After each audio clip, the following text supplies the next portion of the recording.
आणि ही भाजी पण आहे ना खूप सुंदर एकदम साध्या छान पद्धतीने छान परतलेली आहे. मेथीचा एकदम स्वाद एकदम छान लागतो. आणि मेथीच्या भाजीमध्ये ना मस्तपैकी बटाटा पण घातलाय आणि त्याचा काही वेगळा छान स्वाद लागतोय. बटाटा मेथी आहे असं आपण म्हणूया. छान लागते. खूप भाजी आवडली मला ती.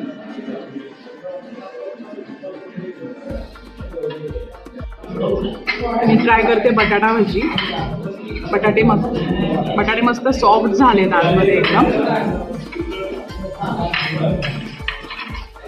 छान एकदम खुसखुशीत आहे बटाटा खूप छान. हे कोशिंबीर बरोबर मी थालीपीठ ट्राय करते. कोशिंबीरची थिकनेस वगैरे मला खूप आवडलं. सगळं मिक्स आहे कोशिंबीर, कांदा, टोमॅटो आणि काकडी. वा इतकी फ्रेश आहे कोशिंबीर. मस्त गोड सांबटसर असं थोडासा त्याला छान स्वाद खूप मस्त. आता मी थालीपीठ जे आहे ते लसणाची चटणी त्यांनी लालवाली ती दिली आहे त्याच्याबरोबर ट्राय करते.